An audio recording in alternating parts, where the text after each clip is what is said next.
예배 나오신 여러분들 환영하고 축복하고요. 신앙을 위한 우리의 결단이라고 하는 제목으로 함께 하나님의 말씀으로 은혜를 나누어 보려고 합니다. 여러분 그 자리를 조금만 가운데 쪽으로 앉아주시고, 계속 광고하는 건데 그냥 아예 처음에 앉을 때부터 그냥 이 두 줄에 앉아주시면 될 것 같습니다. 멀리 떨어지지 마시고 가운데 앉아주시면 좋겠습니다. 신앙을 위한 우리의 결단이라고 하는 제목으로 말씀을 전하려고 합니다. 여러분들 콜라 하면 어떤 콜라가 떠오르십니까? 혹시 콜라 좋아하시는 분들 계십니까? 콜라 좋아하시는 분들은 콜라 하면 어떤 콜라입니까? 코카콜라. 좋습니다. 코카콜라. 저도 코카콜라를 좋아합니다. 과거에 코카콜라, 그리고 우리가 콜라 하면은 뭐 여러 가지 종류의 콜라가 있겠죠. 뭐 듣도 보도 못한 콜라도 있습니다. 뭐 펩시콜라부터 시작해서 뭐 이마트 콜라, 그리고 뭐 광복절 815 콜라, 뭐 이런 콜라들이 있죠. 그런데 우리가 보통 콜라 하면 두 종류를 떠올립니다. 코카콜라 아니면 펩시콜라. 그런데 과거에는 코카콜라의 시장 점유율이 거의 압도적이었습니다. 그러니까 다른 콜라들이 그 콜라 시장에 들어오지 못할 만큼 엄청난 점유율을 가지고 있었던 것이 코카콜라의 점유율이었습니다. 그런데 어느 순간부터 되니까 펩시콜라가 계속해서 성장을 거듭하기 시작했습니다. 그 성장을 계속해 가면서 이제는 어느 정도 퍼센트에 따라서 뭐 한 30% 정도의 점유율이라고 보는 사람들도 있고요. 그러니까 그 정도로 펩시콜라가 코카콜라를 많이 따라오게 되었다라고 하는 것입니다. 그러면서 도대체 이 펩시콜라가 어떻게 해서 이 코카콜라 시장을 점유율을 따라잡을 수 있었는가라고 하는 수많은 이야기들을 하게 되었고 연구를 하게 되었습니다.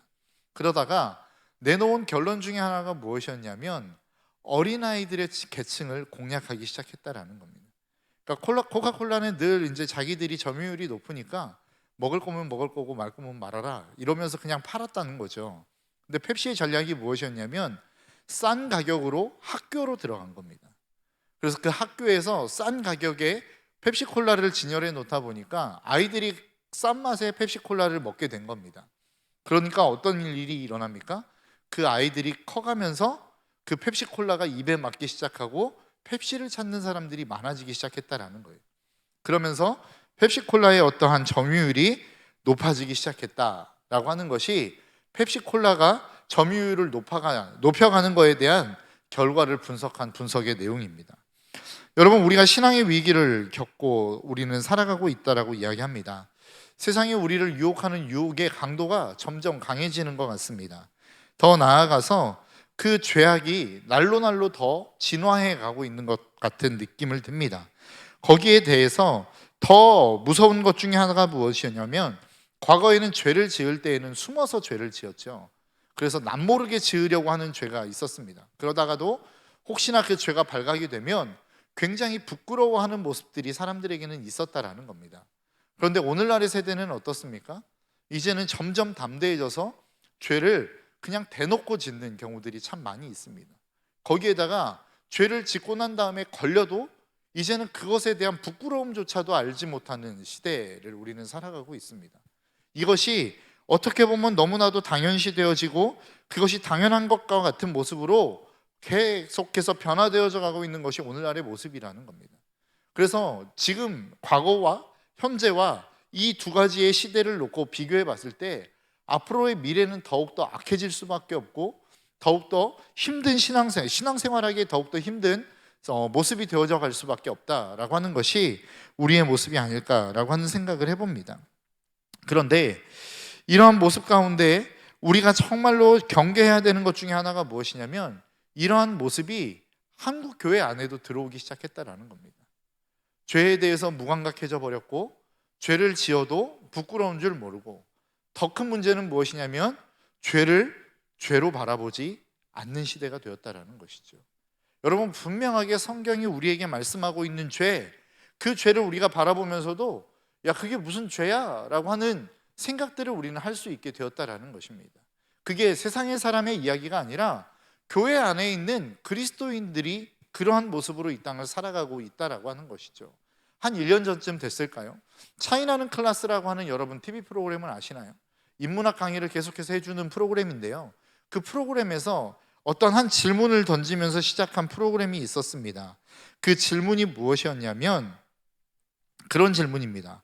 과거에 이것은 질병으로 여겨졌다. 이게 무엇일까요? 라고 하는 질문입니다. 여러분, 이것에 대한 대답이 뭐라고 생각하십니까? 그 대답은 무엇이었냐면 바로 동성애였습니다. 그러면서 그 나온 패널 중에 하나가 더 이야기했던 것 중에 하나가 무엇이냐면, 근데 심지어는 100년 전에는 이것을 죄악시했었다라고 이야기를 했습니다. 그 이야기를 듣는 순간 수많은 패널들의 표정이 무엇이냐면, 어떤 표정이었냐면, 그게 말이 돼? 이런 표정이었습니다. 그러니까 동성애를 질병으로 분류하는 것 자체도 나는 이해가 안 되는데, 그것을 죄악으로 분류한다라는 것 자체는 더 이해가 안 된다라고 하는 게 그 패널들의 반응이었다라는 거죠. 여러분, 이 이야기를 들을 때 여러분은 어떤 느낌이 드십니까? 저 청년 담당하는 이현우 목사 너무 시대착오적인 생각을 하고 있는 것 같아, 뭐 이런 생각이 드십니까? 저 완전 꼰대네, 뭐 이런 생각이 드십니까? 그렇다고 한다면 적어도 여러분들은 동성애의 영역에 있어서만큼은 그리스도인이 아닌 삶을 살아가고 있는 것입니다. 하나님의 말씀의 영향을 받지 않고 있는 삶을 살아가고 있다는 거예요.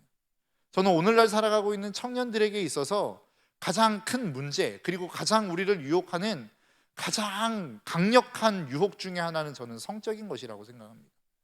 오늘날의 시대를 보면 성적으로 너무나도 문란한 시대를 우리는 살아가고 있습니다. 그러면서 뭐라고 이야기합니까? 성적인 어떠한 타락의 극치가 무엇이냐면, 이제는 혼전 순결을 이야기하는 사람은 완전히 조선시대 사람 취급합니다. 그 사람은 완전히 이거는 이 나라의 세상 사람이 아닌 것처럼 취급해버리는 시대를 우리는 살아가고 있다는 거예요. 그런데 여러분, 성경도 그렇게 이야기하고 있습니까? 성경이 야, 혼전 순결을 지키는 거, 야, 시대가 지났는데 너희들 그렇게 살면 안 돼 라고 성경이 그렇게 이야기하고 있느냐라는 거예요. 그렇지 않다라는 거죠. 성경은 한 번도 우리에게 다른 이야기를 하지 않았음에도 불구하고 우리는 다른 기준의 모습으로 이 땅을 살아가고 있다라는 것입니다. 그러면서 그것이 무엇이 마치 진보적인 것처럼, 내가 현대적인 삶을 살아가고 있는 사람처럼 착각하게 만들고 살아가는 것이 이 세상의 문화요 모습이라는 것입니다. 그런데 그것이 세상의 사람뿐만 아니라 교회 안에서조차도 이러한 모습들이 너무나도 당연시 되어지는 모습, 그것이 저와 여러분들이 살아가고 있는 이 세상의 모습이다라고 하는 것이죠. 우리 그리스도인이 이 땅을 살아감에도 불구하고, 그리스도인으로 살아감에도 불구하고 여전히 세상의 기준과 세상의 가치를 가지고 우리는 이 땅을 살아가고 있다라고 하는 것입니다. 그러면서 우리 안에 드는 괴리감이 무엇입니까? 하나님의 말씀을 알고 있는데 내가 지금 살아가고 있는 현실과 너무나도 동떨어져 있는 거예요. 내가 알고 있는 내용과 직접 내가 삶으로 부딪히는 현실이 너무나도 격차가 큰 것입니다. 그러니까 우리는 선택을 해야 되죠. 내가 알고 있는 지식을 따라갈 것이냐, 아니면 내가 현실에서 부딪히고 있는 이 현장에서의 삶을 따라갈 것이냐. 이 삶에 갈등하다가 결국 우리는 어디를 향하여 가고 있습니까? 세상을 향하여 가고 있는 모습이 우리들의 모습 아니더냐라고 하는 것입니다. 그러니까 세상의 기준으로 이 땅 가운데 교회 안에 들어왔음에도 불구하고, 그것이 세상의 기준이라고 이야기함에도 불구하고 이것이 아무런 반응 없이, 아무런 거부함 없이 너무나도 자연스럽게 받아들여지는 것, 그게 지금 우리가 살아가고 있는 신앙생활의 모습이라는 것입니다. 여러분들은 그렇지 않습니까? 여러분들의 삶 속에 있어서 세상의 가치의 기준, 하나님의 가치의 기준, 이 두 가지가 충돌하는 삶을 살아가고 있습니까? 아니면 하나님의 가치 기준을 너무나도 자연스럽게 받아들이기에 충돌이 없는 삶을 살아가고 있습니까? 그 반대로 세상의 가치의 기준을 너무나도 자연스럽게 받아들이기 때문에 내가 하나님의 기준은 완전히 무시한 채 갈등 없는 삶을 살아가고 있습니까? 우리의 삶을 한번 점검해 볼 수 있어야 된다라고 하는 것입니다. 여러분, 오늘 본문은 우리가 너무나도 잘 알고 있는 본문입니다. 우리가 통째로도 외울 수 있는 분들이 계실 정도로 우리가 다 알고 있는 본문의 내용이죠. 이 본문의 내용을 여러분 공감하시는 분이 얼마나 계실지 모르겠습니다. 이 본문의 내용을 한 문장으로 요약한 게 어디입니까? 6절입니다. 6절의 말씀을 보니까 이렇게 이야기하죠. 그렇다, 의인의 길은 주님께서 인정하시지만 악인의 길은 망할 것이다. 의인의 길은 하나님이 인정하신대요. 의인의 길은 하나님이 축복하신대요. 그런데 악인의 길은 멸망한다라는 것입니다. 이게 성경이 우리에게 말씀하고 있는 내용이라는 거예요. 그런데 지금 우리가 의인의 삶을 살아가고 있느냐라고 하는 거예요. 앞에서도 말씀드린 것처럼 의인의 삶의 기준이 우리의 머릿속에 있어요. 그런데 악인의 삶의 기준은 우리가 부딪히는 삶의 현장 가운데 있다라는 거예요. 이 서로 간의 괴리가 커져가면 커져갈수록 우리는 어느 곳을 선택하며 살아가야 될지에 대한 결정을 내려야 된다라는 거죠. 그때에 우리가 하나님의 말씀의 기준을 가지고 살아가는, 의인의 삶의 기준을 가지고 그것을 선택하는 삶을 우리는 믿음의 삶이라고 이야기하고, 세상의 기준, 내가 직접 부딪히는 삶의 현장을 따라 살아가는 삶을 우리는 세상의 삶이라고 이야기하고 있다는 거예요. 그것을 오늘 본문은 악인의 삶이라고 이야기하고 있다는 것입니다. 그 괴리감 속에서 여러분들은 어떤 삶을 선택하며 살아가고 있는지 우리 스스로에게 질문할 수 있어야 된다는 거예요. 그러면 우리가 한번 생각해 봐야 되는 것은 도대체 의인의 삶이 무엇이냐라고 하는 것입니다. 의인의 삶을 오늘 본문 1절과 2절은 이렇게 이야기합니다. 복 있는 사람은 악인의 꾀를 따르지 아니하며 죄인의 길에 서지 아니하며 오만한 자들의 자리에 앉지 아니하며 오직 주님의 율법을 즐거워하여 밤낮으로 율법을 묵상하는 사람이다. 오늘 본문은 의인을 이야기하기 전에 어떤 사람을 이야기하냐면 복 있는 사람을 이야기합니다. 복 있는 사람을 한마디로 이야기하면 어떤 사람입니까? 율법을 즐거워하여 주야로 묵상하는 사람이라고 이야기합니다.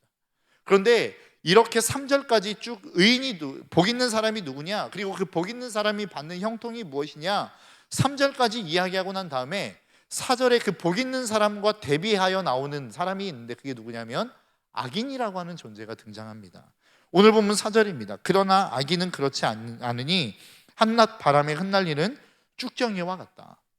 복 있는 사람을 대비해서 누구를 이야기하고 있냐면 복 없는 사람이라고 이야기하지 않고 악인이라고 대비해서 이야기하고 있다는 거예요.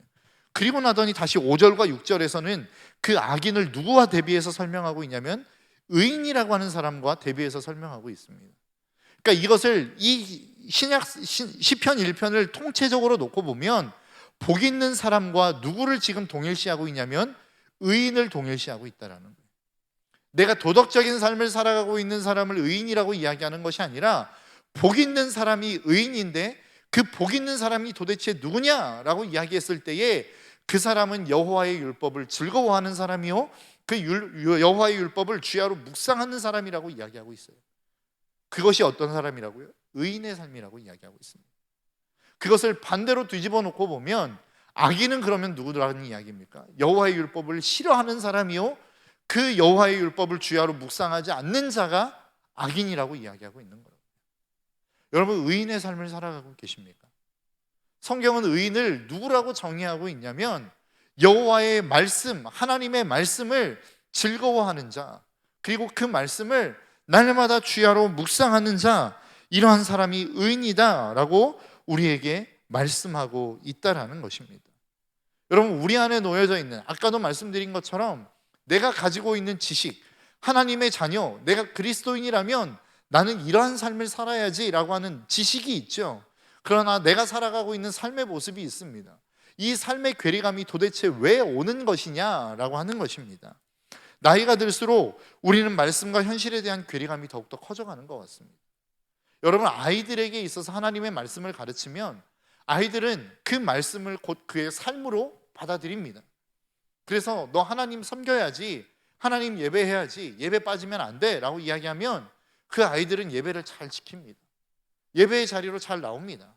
하나님이 세상을 창조하셨어, 세상의 근원에 대해서 아이들에게 가르치면 아이들은 그것을 곧이곧대로 듣습니다. 믿습니다. 그런데 시간이 지날수록, 우리의 나이가 들어갈수록 여전히 그러한 어린아이의 순수한 믿음을 우리가 지키고 있느냐라고 하는 것입니다. 여러분에게 그 믿음이 있습니까? 여러분도 정말로 진화론이 아닌 창조론을 받아들이고 그것을 받아들이는 것이 여러분들의 삶 가운데 거부감이 없는 인생을 살아가고 있느냐라고 하는 거예요. 만일 아니라고 한다면 왜 그러한 일들이 우리 가운데 일어날 수밖에 없었는가라고 하는 것이죠. 왜 나는 어렸을 때에는 그 말씀이 거부감 없이 받아들여졌는데 왜 나이가 들어가면 들어갈수록 왜 나의 삶 가운데는 자꾸만 그 말씀이 나에게 어색해져 가고 있는가 라고 하는 것들을 한번 생각해 볼 필요가 있다는 것입니다. 이유가 무엇입니까? 그것은 바로 익숙하지 않기 때문에 그렇습니다. 하나님의 말씀이 우리의 마음 가운데, 우리의 삶 가운데 익숙해지지 않기 때문에 그렇다라는 거예요. 여러분, 이것은 모든 영역에 있어서도 마찬가지인 것 같습니다. 모든 영역에 있어서 여러분, 우리가 이야기하는 전문가 아니면 프로라고 이야기하는 사람들은 어떤 사람들입니까? 그 분야에 있어서 익숙한 사람들입니다. 의료의 전문가라고 이야기했을 때 그 전문가는 어떤 사람입니까? 그 분야에 있어서 익숙한 사람이라고요. 저희 아내를 보니까 이제 아이 한 둘쯤 키우니까 아이 어떤 소아과 의사 못지않는 지식을 가지고 있습니다. 증상이 딱 나타나면 아, 이거는 이거네. 아, 이거는 감기네. 아, 이거는 뭐 배가 아프면 뭐 탈이 났나? 뭐 근데 병원에 가보면 거의 맞습니다. 그러니까 이걸 뭐 의사를 해야 되나, 뭐 의사를 공부를 시켜서 의사를 시켜야 되나, 막 이런 생각이 들 정도로 뭐 의사가 이야기하는 이야기와 저희 아내가 이야기하는 이야기가 별반 다르지 않습니다. 그것을 보면서 야, 진짜 뭐 천재인가? 뭐 이런 생각이 조금 들기도 합니다. 그런데 결정적인 차이가 뭐예요? 그런 부분에 있어서 익숙하지 않더라는 거예요.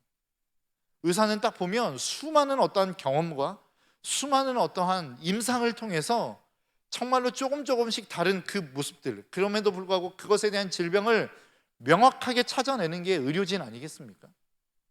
그런데 우리는 그렇지 않다라는 거죠. 운동선수도 마찬가지입니다. 운동선수는 누가 프로예요? 그 운동의 영역에 있어서 내 몸이 익숙해지도록, 익숙하게 반응하도록 훈련되어진 사람이 프로 아닙니까? 여러분, 이와 마찬가지로 우리가 그리스도인이라고 한다면 그리스도인은 뭐에 대한 프로입니까? 하나님의 말씀을 읽고 듣는 것에 대한 프로라는 거예요. 그런데 왜 우리의 삶 가운데 자꾸만 괴리감이 생기기 시작하느냐? 그 하나님의 말씀에 대해서 익숙하지 않기 때문에 그렇습니다. 하나님의 말씀이 익숙하지 않은 이유가 뭐예요? 읽지 않기 때문이죠. 듣지 않기 때문이라는 겁니다.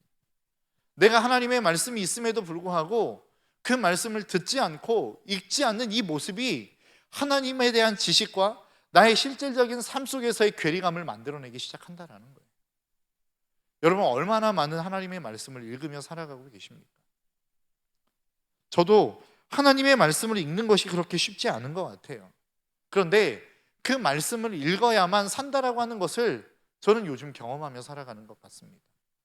여러분, 제가 운동을 하는 것이 요즘 그 코로나로 인해서 운동을 못하니까 계속해서 마음도 다운되는 것 같고 생각도 다운되는 것 같고 영적인 부분에 있어서도 계속해서 다운되는 것 같아요. 그러면서 제가 한번 제 스스로에 대해서 연구를 해봤습니다. 운동이 나에게 미치는 영향 막 이러면서 제 스스로 한번 연구를 해봤어요.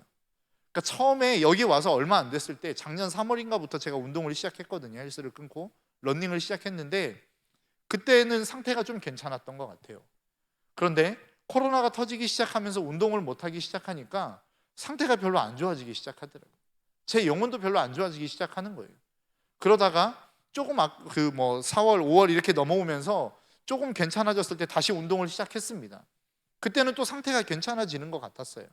그러다가 또 이제 막 코로나가 터지면서 이 어려움이 되면서 또 운동을 못하기 시작하니까 또 상태가 별로 안 좋아지기 시작하는 거예요. 그러면서 제가 무슨 생각을 하게 됐냐면 운동을 하지 않으니까 몸이 별로 안 좋아지고 몸이 안 좋아지는 그 현상이 내 영혼에도 영향을 미치나? 이런 생각을 하게 되었어요.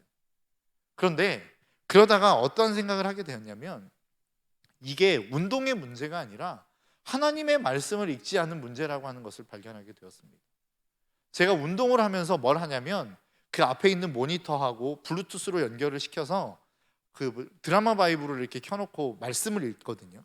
쭉 말씀을 읽으면 한 40분 뛰고 걸으면서 읽는 성경이 거의 한 15장에서 20장 정도를 읽습니다. 그러니까 그것을 쭉 읽다 보면 어떤 힘이 생기냐면 내가 주어진 어떤 나의 삶 가운데 죄의 유혹이 오지 않습니까? 그 죄의 유혹이 올 때 그것을 정지할 수 있는 힘이 생기더라고요. 여러분, 우리가 보통 죄를 짓는 이유가 무엇입니까? 절제가 안 되기 때문에 죄를 짓는 거 아니에요? 내가 하지 말아야 된다는 걸 알면서도 내 손이 가고 눈이 가고 발이 가기 때문에 죄를 짓는 거 아니에요? 다른 말로 이야기하면 절제가 안 되니까 죄를 짓는 거라고요. 근데 왜 절제가 안 됩니까? 내 영혼에 힘이 없기 때문에 절제가 안 되는 거예요. 그런데 말씀을 읽다 보니까 말씀이 내가 읽으면서 저도 뭐 다 이해가 돼서 읽는 거 아닙니다. 막 쭉 읽어 내려갈 때에 그 내용이 다 파악이 되기 때문에 읽는 거 아니라고요. 여러분 막 정신없이 뛰다 보면 막 숨도 차는데 그 말씀이 글자만 막 들어올 때도 있습니다. 그래서 내용이 뭔지 딱 읽고 나면 도대체 내용이 뭐였지? 이런 때가 한두 번이 아니에요. 그럼에도 불구하고 그것을 쭉 읽어 내려가면 어떤 현상이 일어나냐면 내 마음 가운데 하지 말아야지 생각하는 것들을 끊을 수 있는 절제력이 생기더라고요. 그러면서 제가 깨달았습니다. 내가 이 땅 가운데 끊임없이 죄의 유혹 가운데 빠지는 이유, 내가 하지 말아야지라고 생각하면서 끊임없이 핸드폰을 붙들고 놓지 못하는 이유는 하나님의 말씀이 내 안에 있지 않기 때문이라는 걸 알았어요. 여러분, 이 악한 세대, 정말로 신앙생활하기 힘들고 어려운 이 세대 속에 우리는 앞으로 더 신앙생활하기 어려운 시대를 살아갈 겁니다. 왜요? 하나님의 말씀을 대하는 환경이 더욱더 열악해지기 때문에 그렇습니다. 더 많은 재미가 있고 하나님의 말씀을 접할 수 있는 계기가 없는, 그렇게 그것에서 멀리 떨어져 갈 수밖에 없는 그러한 시대가 우리 앞에 도래해 있기 때문에 그렇습니다.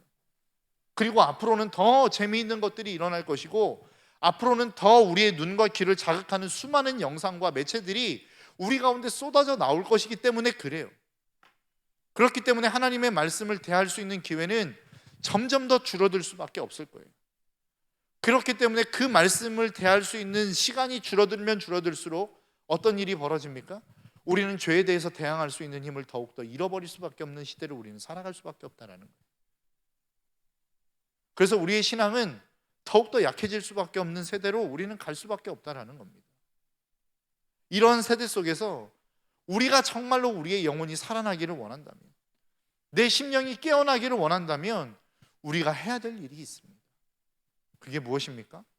하나님의 말씀을 읽는 겁니다. 하나님의 말씀 모르겠는데요. 저도 몰라요. 하나님의 말씀 안 깨달아지는데 저도 안 깨달아진다니까요. 그런데 제가 여러분들에게 말씀드렸잖아요.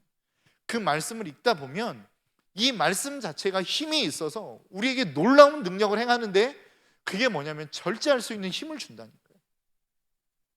죄를 바라보며 이건 아닌데, 끊어야 되는데, 이제 오락 그만둬야 되는데, 페이스북 그만둬야 되는데, 영상 그만 봐야 되는데 라고 할 때 놓지 못하고 계속 봤던 그것들이 너무나도 쉽게 끊어질 수 있는 힘이 우리에게 주어진다라는 겁니다.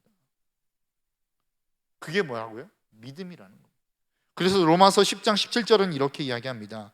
그러므로 믿음은 들음에서 생기고 들음은 그리스도를 전하는 말씀에서 비롯됩니다. 우리의 신앙이 힘이 없는 이유, 우리의 신앙이 날마다 지쳐갈 수밖에 없는 이유, 그것은 우리가 살아가는 삶의 현장 속에 하나님의 말씀을 우리의 마음 가운데 채우지 않기 때문이라는 것입니다. 우리는 착각하는 것 중에 하나가 무엇이냐면, 하나님의 말씀을 내가 다 이해하고 깨달아야만 그 말씀이 우리 가운데 역사한다라고 생각합니다. 그런데 그렇지 않아요. 여러분, 사자나 호랑이와 같은 맹수들이 있습니다. 그 사자와 호랑이와 같은 맹수들이 여러분 어떤 우리 안에 가둬두고 계속해서 여러분 먹이를 준다고 생각해 보십시오. 그러면 그 호랑이와 사자가 정말로 호랑이와 사자와 같은 존재로 자라갈 수 있습니까? 아니죠. 우리가 생각하고 있는 것 중에 하나가 무엇이냐면, 나는 말씀을 깨닫고 다 이해해야만 그 말씀을 읽을 거라고 생각합니다. 그거는 무엇과 같냐면 정말로 맹수와 같은 호랑이와 사자를 우리 안에 가두는 것과 똑같은 겁니다. 깨달아야만 된다라고 하는 그 우리 안에 가두는 것과 똑같다고요. 사자와 호랑이는 어떻습니까?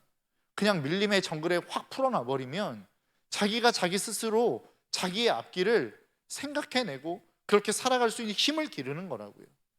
저는 말씀 그렇다고 생각합니다.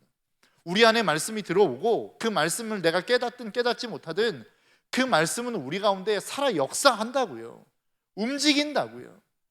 정말로 죄에 대항할 수 있는 힘과 능력을 우리에게 공급하는 것, 그게 말씀이라는 겁니다. 그런데 우리는 어떻습니까? 그 말씀이 재미없다는 이유로, 깨달을 수 없다는 이유로 읽지 않고 있지 않더냐. 그러다 보니까 어때요? 우리의 신앙의 힘은 점점 빠져갈 수밖에 없는 겁니다. 신앙은 우리에게서 점점 힘을 잃어갈 수밖에 없는 거라고요. 여러분, 저와 여러분들의 인생 속에 다시 한번 이 하나님의 말씀을 읽을 수 있는, 이 읽음을 회복할 수 있는 저와 여러분들이 될 수 있기를 주님의 이름으로 축복합니다. 그래서 내년에는 제가 성경 이독하기 운동을 좀 하려고 합니다. 그래서 아침에 이렇게 성경을 드라마 바이블로 켜주면 여러분 출근하면서 아니면 퇴근해서 돌아오면서 그 말씀을 좀 쭉 따라서 읽으면 한 92일, 93일 만에 성경을 일독할 수 있는, 그래서 전반기, 후반기로 나누어서 성경을 좀 이독 정도는 할 수 있는 이 훈련을 조금 하려고 합니다. 여러분 함께 동참해 주셨으면 좋겠어요. 그리고 죽고 나서 하나 성경을 읽을 수 있는 그 훈련들이 저와 여러분 가운데 있어졌으면 좋겠어요. 여러분, 과거 믿음의 선배들이 왜 이렇게 신앙에 있어서 힘이 있었을까? 수많은 어려움이 있었고 아픔이 있었음에도 불구하고 어떻게 그 믿음으로 승리할 수 있었을까? 아무리 연구하고 또 연구해봐도 결론은 하나밖에 없어요. 그들은 신앙의 기본에 충실했어요. 하나님의 말씀을 늘 붙들고 살았고 기도의 자리에서 기도를 끊이지 않는 삶을 살았다는 거예요. 우리는 훨씬 더 좋은 환경 가운데서 신앙생활하고 있지 않습니까? 굶지 않는 신앙생활을 하고 있지 않습니까? 그럼에도 불구하고 우리의 신앙이 날마다 힘을 잃어갈 수밖에 없는 이유가 무엇입니까? 신앙의 기본이 안 되는 거예요. 그냥 우리가 듣는 말씀은 주일 하루 와서 30분 듣는 말씀이 전부인 거예요. 그냥 오늘 본문 읽은 그 읽은 본문이 전부인 그러한 삶을 살아가는 사람들이 태반이지 않습니까? 그런 신앙에서 어떤 능력을 우리가 기대하며 살아갈 수 있겠습니까? 박보영 목사님이라고 하는 분이 계십니다. 그 박보영 목사님이 인천에서 사역하시는 목사님인데 꽤 큰 교회를 사역하시는 것 같아요. 그러니까 그분이 한 말씀 가운데 어떤 말씀을 하셨냐면, 본인은 그 본인 교회에서 선교사를 파송하면 그 선교사가 그 선교지에서 무엇을 했느냐 물어보지 않는데요. 어떠한 업적을 남겼느냐 물어보지 않는데요. 건물을 얼마나 지었고 얼마나 많은 사람이 예수 믿고 돌아왔느냐 물어보지 않는데요. 그 목사님이 선교사에게 물어보는 건 딱 한 가지랍니다. 얼마나 성경 읽었고 얼마나 기도했느냐. 하루하루의 삶 속에서 얼마나 기도했고 얼마나 하나님의 말씀을 읽었느냐, 딱 이거 한 가지 물어본다는 거예요. 그 이야기가 우리에게 던지는 메시지가 무엇입니까? 여러분, 이 힘들고 어려운 시대 속에 우리가 기도하지 않으면 우리의 신앙을 지킬 수 있습니까? 우리가 말씀 읽지 않으면서 이 신앙을 지킬 수 있어요? 우리는 다 신앙생활 잘하기를 원하고 있어요. 내 믿음이 성장하기를 원하고 있어요. 하나님과 깊은 교제를 누리며 살아가기를 원하고 있어요. 그런데 문제는 뭐냐면, 그렇게 하나님이 우리와 깊은 교제를 나누기 위해서 주신 하나님의 말씀과는 먼 동떨어진 삶을 우리는 살아가고 있지 않더냐라고 하는 거예요. 정말로 내가 그 하나님과 함께 동행하는 삶을 살아가기를 원한다면 말씀을 읽어야 됩니다. 여러분, 하나님과 함께 하기를 원하십니까? 그렇다면 정말로 하나님의 말씀을 펴는 운동들이 우리 가운데 일어날 수 있어야 된다는 거예요. 다시 한번 그 말씀으로 돌아가는 이 운동들이 우리 가운데 있을 수 있어야 된다는 거예요. 여러분, 시간 없어서 식사를 거르십니까? 물론 거르실 수 있죠. 한 끼 정도, 두 끼 정도 거르실 수 있습니다. 그러나 여러분, 일주일 내내 여러분 식사를 거르시는 분이 있습니까? 너무 바빠서, 너무 노는 게 재밌어서 나는 식사 일주일 동안 하지 않았습니다 라고 하시는 분 계세요? 우리의 신앙이 지금 그렇게 하고 있어요. 세상에서의 삶이 너무 바빠서 하나님의 말씀 하나도 못 읽었어요. 세상에서의 삶이 너무 즐거워서 하나님의 말씀을 펼 시간이 없었어요. 우리는 이렇게 이야기하고 있지 않습니까? 여러분, 우리가 정말로 꿈꾸는 그 하나님의 부흥, 하나님의 회복, 이것들을 저와 여러분들이 꿈꾼다면 우리가 오늘 우리의 삶의 자리로 돌아가서 해야 되는 것은 덮여져 있는 우리의 성경책을 펴는 것입니다. 그리고 그 성경책을 읽어내려가는 것입니다. 여러분, 저와 여러분들의 삶 속에 이 하나님의 말씀이 회복되어질 수 있는 저와 여러분들의 삶이 되기를 원합니다. 아침에 일어나면 하나님의 말씀을 대하고, 제가 생각해 보니까 제가 휴대폰을 보는 시간이 굉장히 많은 것 같아요. 그 아이폰 쓰시는 분들, 갤럭시 쓰시는 분도 그렇겠지만 그 스크린 타임이라고 하는 게 나오지 않습니까? 내가 일주일 동안 얼마나 이 평균적으로 이 핸드폰을 켜고 봤는가, 보면 제가 평균적으로 3시간 이상씩은 핸드폰을 보고 있더라고요. 근데 그 3시간 이상을 바라보면서 과연 내가 이 스마트폰을 통해서 하나님의 말씀을 얼마나 읽었는가 생각해 보면 채 1시간도 읽지 않는 것 같아요. 그러니까 우리가 시간이 없어서 성경을 못 읽습니다 라고 이야기하는 거는 거짓말이에요. 여러분, 스마트폰을 통해서 여러분들의 다 업무만 보십니까? 공부만 하십니까? 아니잖아요. 우리는 놀 거 다 놀고 즐길 거 다 핸드폰으로 즐기잖아요. 오늘 본문은 뭐라고 이야기합니까? 복 있는 사람은, 다른 말로 이야기하면 의인들은 오직 여호와의 율법을 즐거워하여 그 율법을 밤낮으로 묵상하는 사람이다. 그 사람의 결론이 어떻다라는 거예요. 6절의 말씀에서 이야기하기를 그는 시냇가에 심은 나무, 그렇다 의인의 길은 여호와께서 인정하시지만 악인의 길은 망할 것이다. 성경이 우리에게 말씀하고 있는 내용입니다. 너 하나님의 말씀 열심히 읽었어? 시간 낭비인 것 같지? 그런데 그렇게 읽은 너의 삶 내가 책임져 줄게. 이게 하나님이 저와 여러분들에게 하고 계시는 약속이라고요. 의인은 누구냐? 하나님의 말씀을 밤낮으로 묵상하는 사람인데, 그렇게 묵상하는 사람의 인생은 절대 망하지 않는다는 거예요. 우리의 인생 가운데 신앙이 쇠퇴해가고 있습니까? 신앙의 위기를 맞이하고 있습니까? 우리 공동체 안에 신앙의 위기를 맞고 있다라고 저는 생각하고 있습니다. 어떻게 하면 도대체 우리 공동체를 다시 한번 활성화시키고 일으킬 수 있을까 고민 중입니다. 아무리 고민해봐도 결론은 하나밖에 없어요. 우리의 청년들에게 하나님의 말씀을 읽게 하고 기도하게 하는 것밖에는 없는 것 같아요. 이것을 어떻게 해야 되나? 만나고 모일 수 없는 이 시대 속에 어떻게 매일매일의 삶 속에서 말씀을 읽게 하고 어떻게 매일매일의 삶 속에서 기도하게 할까?